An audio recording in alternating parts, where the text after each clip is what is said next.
गणेश का बहुत बड़ा भक्त था। वो रोजाना सच्चे मन से भगवान गणेश की पूजा अर्चना किया करता था। लोगों का मानना था कि सदाशिव पर भगवान गणेश की बहुत कृपा है, क्योंकि सदाशिव जिसे भी आशीर्वाद देता था उसकी मनोकामना पूरी हो जाती थी। पर लोग आशीर्वाद लेकर चले तो जाते थे, उनकी मनोकामना पूरी भी हो जाती थी, पर कोई भी सदाशिव को बदले में मदद नहीं देता था। सबको बस अपने काम पूरे करने होते थे। सब ये भी जानते थे कि सदाशिव गरीब है, अगर सदाशिव की मदद करेंगे तो उसे सहायता मिलेगी, पर इस बारे में कोई नहीं सोचता था। ब्राह्मण महाराज, आपने मुझे आशीर्वाद दिया था कि इस वर्ष मेरी बेटी का विवाह हो जाएगा, और आपके दिए गए आशीर्वाद से मेरी पुत्री नैना का विवाह बहुत ही अच्छे घर में संपन्न हो गया। मैं तो बस इतना जानता हूं, ये सब आपके आशीर्वाद से हुआ है। आशीर्वाद देने वाले तो स्वयं भगवान गणेश जी हैं, उन्हें धन्यवाद कहो। उनके आशीर्वाद से ही तुम्हारे काम पूरे हुए हैं। हाँ, ये तो है। आपके ऊपर गणेश जी की बहुत कृपा है, तभी तो आपका आशीर्वाद फलदायी है। अच्छा, चलता हूं। जय गणपति बप्पा। किसान चुपचाप वहां से चला जाता है। सदाशिव की पत्नी शोभा उसे इस बात के लिए बहुत टोकती थी। बस देखा ना, चले गए बिना कुछ दिए। तुम भी ना, अरे तुम्हें कहना तो चाहिए था कि तुम्हारा इतना समय ले लिया, तुमसे पूजा पाठ करवा ली, बीच में भी तुम्हें जमीन की पूजन के लिए बुलाया, पर एक फूटी कौड़ी भी देने को तैयार नहीं होता। मुफ्त में पूजा पाठ के लिए सब तैयार रहते हैं। अरे ऐसे कैसे हमारे घर का गुजारा चलेगा? अगर तुम सीधेपन में ऐसे ही लोगों का भला करते गए, हम तो गरीबी में ही जी रहे हैं। आपके गणपति जी आपकी मदद कब करेंगे? रोजाना इतने पूजा पाठ करते हो, गणेश जी को भी तो सोचना चाहिए कि उनका भक्त कितनी गरीबी में रहता है। देखो जी, तुम काम की तलाश में आज ही किसी बड़े नगर में जाओगे, वरना मैं मायके चली जाऊंगी। हाँ, चिंता मत करो, चला जाऊंगा। 2 रोटी बांध दो, मैं आज ही किसी नगर में काम की तलाश में जाता हूं, वरना जब तक मैं घर पर रहूंगा तुम मुझे ताने देती ही रहोगी। पत्नी की बातें सुनकर सदाशिव थोड़ा दुखी हो गया और वह दूसरे नगर में काम की तलाश में निकल गया। चलते चलते सदाशिव सुंदर नगर में पहुंचा। सदाशिव ने वहां कुछ दुकानों पर जाकर काम पूछा। अरे भैया, यहाँ कोई काम मिलेगा? कहीं किसी मंदिर में या पूजा स्थल पर पूजा का कोई काम हो? भैया, इस नगर में कोई भी पूजा पाठ नहीं करता, क्योंकि यहाँ के राजा वीर सिंह जो हैं, वो भगवान पर विश्वास नहीं रखते बता रहे। क्या कहा? यहाँ मंदिरों में पूजा पाठ नहीं होता? पर क्यों? ऐसी बात नहीं है, पहले यहाँ पूजा पाठ होता था, पर राजा वीर सिंह के घर संतान नहीं हुई तो वो इस बात का दोष भगवान को देने लगे। रानी पद्मावती ने कई बार पूजा पाठ और व्रत किया, लेकिन संतान न होने पर राजा को इन सब में विश्वास नहीं रहा। वो हमेशा कहते कि ईश्वर और देवी देवता सिर्फ कहानियों में होते हैं। ऐसी बात तो नहीं है।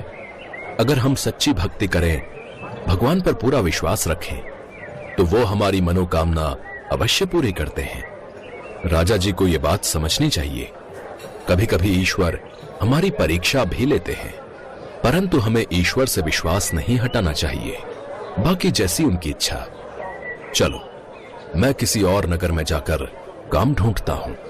सदाशिव दूसरे नगर में जाने लगा, तभी उसने सोचा, यहाँ तो कोई काम नहीं मिलने वाला। पहले कुछ देर विश्राम करके फिर काम पर जाऊंगा। बहुत थक गया हूँ, भूख भी लगी है, रोटी खा लेता हूँ। सदाशिव एक पेड़ के नीचे बैठकर थोड़ी देर विश्राम करने लगा और उसे भूख भी लगी थी, इसलिए वो रोटी खाने लगा। सदाशिव ने पहले गणेश जी का ध्यान किया और फिर रोटी का निवाला तोड़ा। हे गणपति महाराज, पहला निवाला आपको भोग लगाता हूँ। मुझ पर सदैव अपनी कृपा रखना। क्या तुम्हें पता नहीं है कि हमारे नगर में भगवान का नाम लेना मना है? यहाँ के राजा वीर सिंह जी को भगवान की पूजा करना और उनका नाम लेना पसंद नहीं। ऐसी कोई बात नहीं है। भगवान का नाम लेने से तो सारे कार्य पूर्ण हो जाते हैं। वो तो ऐसे काम भी पूरे कर देते हैं जो असंभव हैं।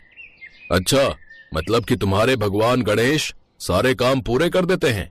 कुछ भी मांगो। हाँ बिल्कुल, कुछ भी मांगो, पर मांगने वाले में सच्ची श्रद्धा होनी चाहिए।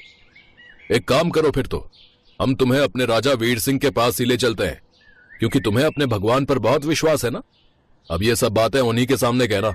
सिपाही सदाशिव को पकड़कर राजा वीर सिंह के पास ले जाते हैं। महाराज, इसका नाम सदाशिव है। ये कहता है कि भगवान गणेश से जो भी मांगो वो इच्छा पूरी कर देते हैं।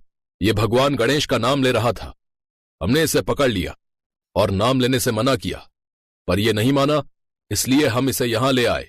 क्या यह सत्य है कि तुम्हारे भगवान गणेश सबकी इच्छा पूरी करते हैं? तो उनसे बोलो कि हमारे यहां संतान नहीं है, क्या वे हमें संतान सुख का आशीर्वाद दे सकते हैं? महाराज, यदि आप सच्चे मन से भगवान गणेश का नाम लेंगे और उनके प्रति श्रद्धा रखेंगे तो आपकी इच्छा पूरी हो सकती है। मैं भगवान पर विश्वास नहीं करता। तुम मेरे लिए भगवान से मांगो, वो तुम्हारी प्रार्थना तो सुन लेते हैं ना? महाराज, भगवान पर विश्वास किए बिना आशीर्वाद कभी पूरा नहीं होता। भगवान गणेश को सच्चे मन से पुकारोगे तो आपकी मनोकामना अवश्य पूरी हो जाएगी। मैं तुम्हारी बातों में नहीं आने वाला। तुम जानबूझकर मुझे अपनी झूठी बातों में फंसा रहे हो ताकि मैं अपना सिर तुम्हारे भगवान के सामने झुका दूं। तुम अपने आप को भगवान गणेश के सच्चे भक्त कहते हो। एक बार अपने भगवान को बोलो कि वो यहां नगर में इसी क्षण बारिश करके दिखाएं, तब मैं उनकी शक्ति को मानूंगा। महाराज, मैं कोई जादूगर नहीं हूं, मैं तो केवल प्रार्थना कर सकता हूं। क्यों घबरा गए? क्योंकि मैं जानता हूं तुम्हारे कहने से तुम्हारे गणेश जी यहां बारिश नहीं कर सकते। तुम्हारी भक्ति झूठी है। तुम झूठ ही भगवान गणेश का नाम लेते हो और लोगों में झूठा प्रचार करते हो। मेरी मानो तो अब से तुम भी भगवान का नाम लेना छोड़ दो। नहीं महाराज, मेरी भक्ति झूठी नहीं है। मैं मृत्यु को प्राप्त हो जाऊंगा, परंतु आखिरी सांस तक मेरे मुख पर भगवान गणेश का ही नाम रहेगा। हे गणपति महाराज, यदि मेरी भक्ति सच्ची है तो आप इसी क्षण बारिश कर देंगे। ओम श्री गणेशाय नमः। ओम श्री गणेशाय नमः। महाराज, बाहर भीषण गर्मी और धूप है और मानसून भी नहीं है, तो बारिश कहां से आएगी? मौसम बिल्कुल साफ है। सदाशिव आंखें बंद करके हाथ जोड़कर भगवान गणेश की स्तुति करता है। अचानक आसमान में काले बादल छा जाते हैं, बिजली कड़कने लगती है, सब घबरा जाते हैं। कुछ ही देर बाद बहुत तेज मूसलाधार बारिश होने लगती है। सब नगरवासी खुशी से झूम उठते हैं कि उनको इतनी गर्मी में बारिश के आने से राहत मिल गई। राजा वीर सिंह भी भगवान गणेश की शक्ति को और सदाशिव की भक्ति को उस दिन पहचान जाता है। हे ब्राह्मण देवता, आप धन्य हैं। आप भगवान गणेश के सच्चे भक्त हैं। आपकी भक्ति सच्ची है। अब से मैं भी भगवान गणेश की स्तुति करूंगा। इस नगर में अब भगवान गणेश सहित सभी देवी देवताओं की पूजा होगी। हे गणपति महाराज, मुझे क्षमा कर देना, मुझसे बहुत बड़ी भूल हो गई। मैं आपकी शक्ति को पहचान नहीं पाया प्रभु, पर सदाशिव ने मेरी आंखें खोल दी, मुझे नास्तिक से आस्तिक बना दिया। हे गणेश भगवान, मेरी प्रार्थना सुनिए, मुझ पर कृपा कीजिए।